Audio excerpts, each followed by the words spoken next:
Olivia remembered the last time she saw Ethan as if it had happened yesterday. They had been standing at the edge of the old train station, the evening sun casting long shadows over the platform. He had held her hands, his grip tight as if he could anchor himself to her. "I will come back for you," he had said. "Just wait for me."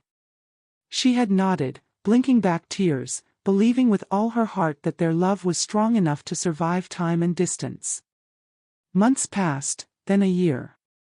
At first, Olivia held on to his words like a lifeline. She checked her phone constantly, waiting for messages that never came. She wrote to him, long letters that remained unanswered. Her friends told her to move on, that if he had truly loved her, he would have fought harder to stay. She defended him, made excuses for his silence, convinced herself that something beyond his control had kept him away. By the second year, doubt crept in. The memories that once brought comfort began to sting. She started to wonder if he had forgotten her or if he had never meant to return at all. When she finally allowed herself to entertain the idea that maybe she had been holding on to a ghost, she felt something inside her shift. That was when she met Daniel. Daniel was nothing like Ethan. Where Ethan had been wild and unpredictable, Daniel was steady and dependable. He did not make grand promises, he simply showed up. He noticed the small things, how she liked her coffee, how she tucked her hair behind her ear when she was thinking. He listened. He never made her feel like she had to fight for his attention. At first, Olivia resisted. She was still tangled in the past, afraid that moving on meant betraying what she had once believed in. But Daniel never pressured her. He just stayed, patiently waiting for her to see what was right in front of her. One evening, as they walked through the park, Daniel reached for her hand. She let him hold it. The warmth of his touch did not erase the past, but for the first time in years, it did not hurt. It felt like a beginning. Over time, Olivia found herself smiling more, laughing without hesitation. When Daniel proposed, she said yes without hesitation. She was happy. She had built a life that felt safe and whole. She no longer felt like she was waiting for someone who had left her behind. Then, 3 years later, Ethan came back. Olivia had just finished grocery shopping when she saw him standing outside her building. At first, she thought she was imagining it. But then he turned, and their eyes met. Her breath caught in her throat. He looked almost the same, except for the weight of time in his gaze. She walked toward him slowly, her heart pounding. "What are you doing here, Ethan?" He gave her a small, almost hesitant smile. "I told you I would come back." A bitter laugh escaped her before she could stop it. 3 years later. His expression faltered. "I know I took too long. There were things I had to fix, things I needed to do before I could be the man you deserve. But I am here now. And I still love you." Olivia took a step back, the weight of his words pressing down on her. You cannot just show up and expect things to be the same. He reached for her hand, but she pulled away. His brows furrowed. "Olivia, what is wrong?" She exhaled slowly, steadying herself. "Ethan, I am married." The words seemed to slam into him like a physical blow. His jaw tightened, his hands clenched into fists at his sides. "What do you mean married?" She held up her left hand, letting the light catch the simple gold band on her finger. "I moved on, Ethan. I had to. You were gone." He shook his head, his face darkening. "No. This is not how this was supposed to go." Her stomach twisted. She had expected sadness, maybe regret. But this was something else entirely. Ethan took a deep breath, forcing a smile that did not reach his eyes. "We can fix this. I am back now. We can be together like we were always meant to be." Olivia stepped further away, shaking her head. "I love my husband. I have a life now and I am happy. Please respect that." His expression hardened. He looked at her as if she had betrayed him, as if she owed him something. His hands trembled at his sides, his body rigid with unspoken emotion. "You were supposed to wait for me, Olivia." Her chest tightened. The Ethan she had once loved was gone. Or maybe he had never been the man she had believed him to be. "I did wait," she whispered. "But you never came." Ethan's expression darkened, his jaw clenching as he took a step toward Olivia. She stood her ground, but the intensity in his eyes sent a shiver down her spine. He was not the same man who had once held her hand at the train station, whispering promises he would never keep. This was someone else entirely, someone who believed he still had a claim over her. 3 years. That was how long it had been. 3 years of silence, 3 years of unanswered questions, 3 years where she had to piece herself back together. And now, he had the audacity to be angry that she had moved on. Ethan's voice was low, laced with something dangerous. "You did not even try to find me." Olivia's stomach twisted. Was he serious? "You disappeared, Ethan. I waited for months. I wrote to you. I checked for any sign of you coming back. But you were gone. I had to move on." He let out a humorless laugh. "Move on. Right. So that is what you did." She crossed her arms, forcing herself to stay calm. "Yes. I built a life. I found someone who did not make me wait in the dark." Ethan's fists tightened at his sides. "So that is it. You just replaced me." Olivia's patience snapped. "You do not get to walk back into my life and act like I betrayed you. You left. You left me with nothing but promises that meant nothing. And I am supposed to feel guilty for choosing happiness." For a moment, he said nothing. His breathing was heavy, his chest rising and falling rapidly. Then he took another step closer. "Olivia, I still love you. We can fix this." She shook her head, willing herself to be firm. "No, Ethan. You do not get to come back and decide what I need. You are 3 years too late." He stared at her, his eyes unreadable.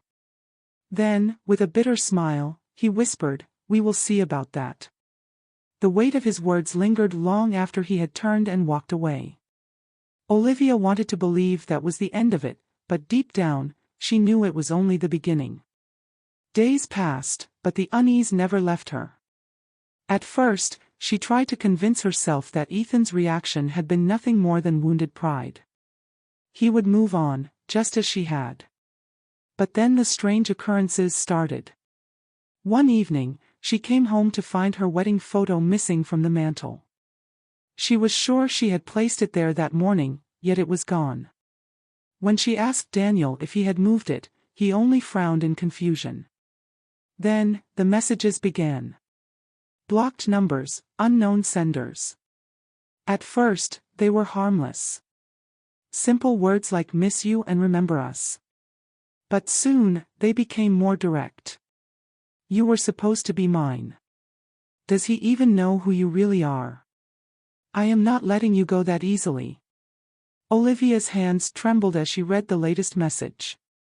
Her pulse pounded in her ears, the walls of her safe little world beginning to close in.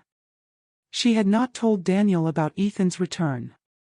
She had not wanted to bring the past into their present, not when she had finally found peace.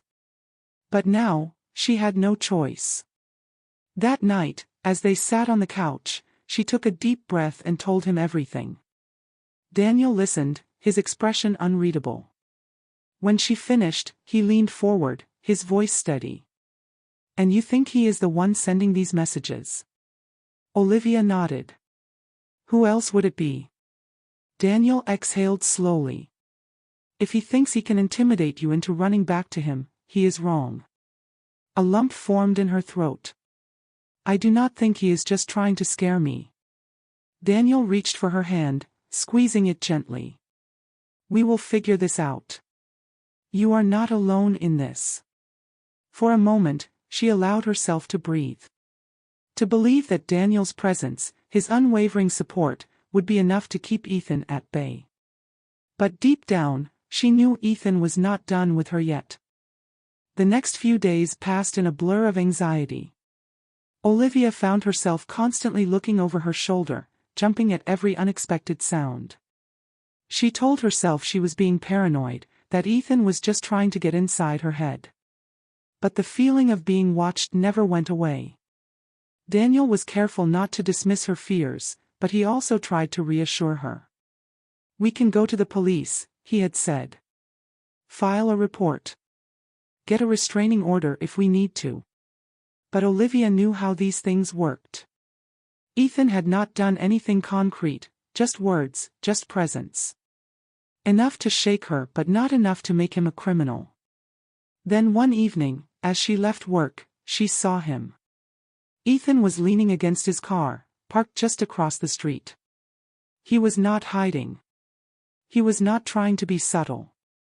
He was just standing there, arms crossed, watching her. Her breath hitched. She gripped her bag tighter and forced herself to walk forward. She would not let him see her panic. She would not let him win. But as she passed him, he pushed off the car and matched her pace. "You have been ignoring my messages," he said, his voice low.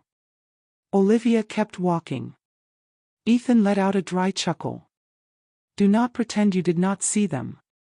She stopped abruptly and turned to face him. "What do you want?" He stepped closer. "I want to talk." "We have nothing to talk about." His jaw tightened. "You think this is over just because you say so." A chill ran down her spine. She swallowed hard. "Yes. That is exactly what I think." He studied her for a moment, then leaned in slightly. "You are making a mistake, Olivia." She held his gaze, refusing to flinch. "No, Ethan. I made a mistake 3 years ago, and I am not making it again." Something dark flickered in his eyes, but before he could say anything else, Olivia turned and walked away. That night, she barely slept. She kept replaying the conversation in her mind, the way Ethan had spoken, the way he had looked at her. He was not going to let this go. Daniel noticed her unease and did not press her to talk, but she could see the concern in his eyes. When he finally fell asleep, Olivia lay awake staring at the ceiling, her mind racing with what to do next. The answer came the next morning. A text message. "Check your front door."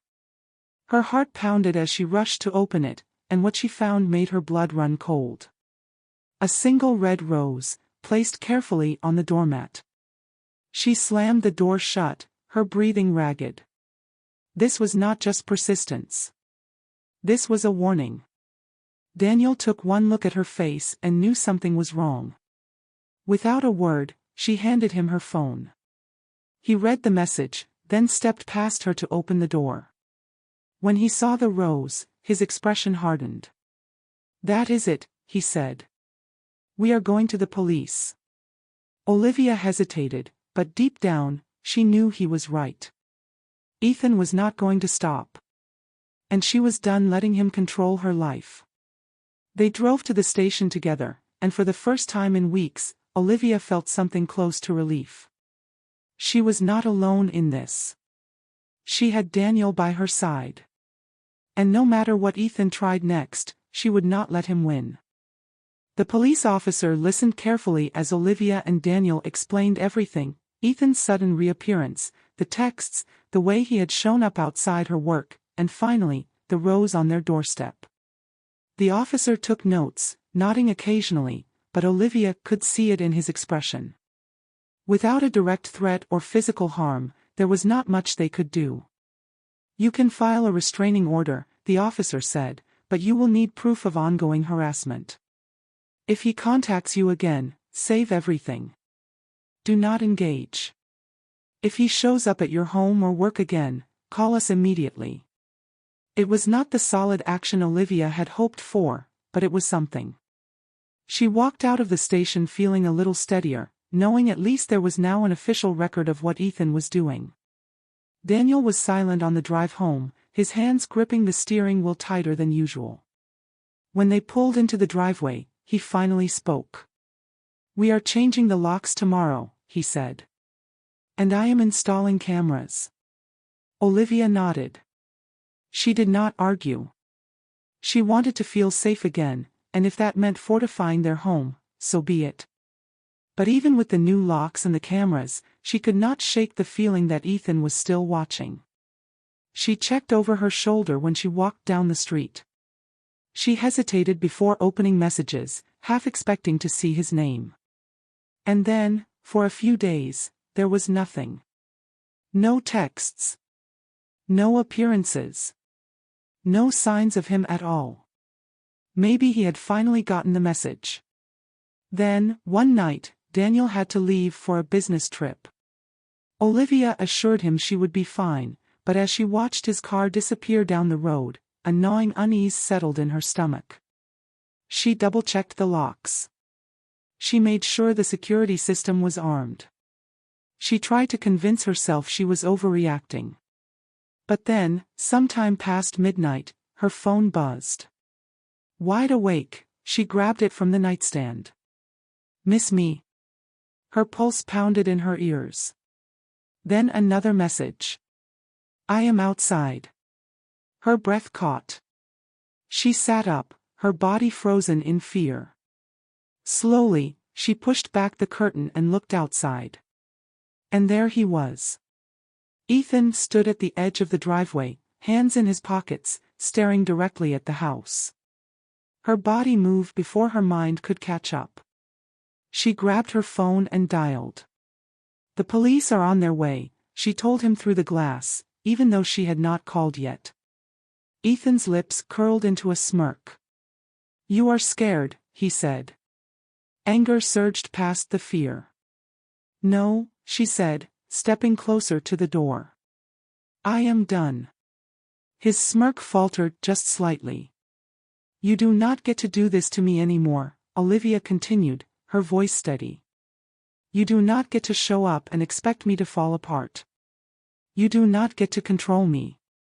Ethan took a step forward, but Olivia did not back away. "I am not yours," she said. "And I never will be again." A car's headlights flashed down the street. For a brief second, Ethan hesitated. Then, without another word, he turned and walked away, disappearing into the night. Olivia locked the door, her heart still hammering, but this time, she did not feel powerless. She had faced him. And she had won. The next morning, Olivia woke up to the sunlight streaming through the curtains, but the events of the previous night lingered in her mind. The fear had not completely disappeared, but something was different. She had stood her ground. She had faced Ethan and sent him away, and for the first time in years, she felt like she had taken control of her own life again. Daniel called as soon as his plane landed. She could hear the worry in his voice as he asked if she was okay, if Ethan had come back, if she had slept at all. "I am okay," Olivia assured him. And she meant it. But the sense of victory did not last long. That afternoon, as she was leaving work, she noticed a car parked across the street. It was black, unmarked, the kind of car that could blend into the background. But when she walked toward her own car, she saw the man sitting inside. Ethan. Her breath hitched, but she forced herself to keep moving. He did not get to see her panic. He did not get to know she was afraid. She got into her car, locked the doors, and drove away. She checked the rearview mirror every few seconds, but he did not follow her. When she got home, she went straight to the security footage. The cameras Daniel had installed showed the front of the house, the driveway, and part of the street. She rewound the footage from earlier that day, scanning for anything unusual. And there it was.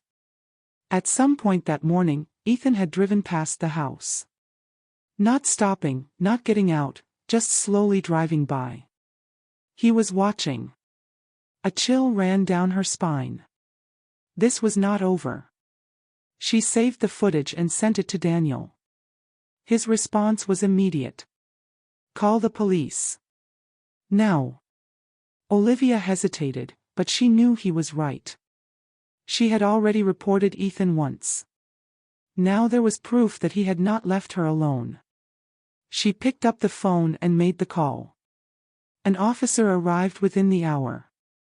Olivia showed him the footage, told him about the car outside her work. The officer's expression darkened as he jotted down notes. "This is enough to file a restraining order," he said. "And with this footage, the judge will take it seriously." That night, Olivia did not sleep. She kept checking the cameras, waiting for Ethan to reappear. But he did not. Maybe the police visit had scared him off. Maybe he had finally realized she was not going to crumble. Or maybe he was just waiting. The next few days were eerily quiet. No texts. No cars parked outside. No signs of Ethan anywhere. Olivia kept expecting something to happen, but as time passed, she began to think that maybe it really was over. She started to relax again. She went out with friends, stopped checking the cameras every hour, started sleeping through the night. And then, on a Friday evening, she came home to find her front door slightly open. Her stomach dropped. She knew she had locked it. She always locked it. Every instinct told her to turn around and leave, but she could not. She stepped inside, her breath shallow, her heart pounding. The house was silent. Nothing looked out of place at first. But then she noticed it. A single red rose on the kitchen counter. Her blood ran cold. Ethan had been inside. Her hands shook as she backed out of the house, grabbing her phone and dialing the police. She barely remembered what she told them, only that she needed someone there now. Minutes later, flashing lights filled the street. Officers searched the house, checked the security footage, asked her questions. The footage showed what she had feared. Ethan had broken in. He had been inside her home. But he was already gone. The police took it seriously this time. A full report was filed, patrol cars were sent to check the area, and within 24 hours, a judge approved the restraining order. Ethan was legally required to stay away. But Olivia knew a piece of paper would not stop him if he really wanted to come back. She could not live like this. She had spent too many years running, too many years afraid. It was time to end this. Daniel came home the next day, furious and protective, ready to do anything to keep her safe. "We are moving," he said. "We will leave tonight if we have to." Olivia had considered it. She had thought about packing a bag and disappearing, but she knew it would not solve anything. She was tired of running. "No," she said. "I am not leaving."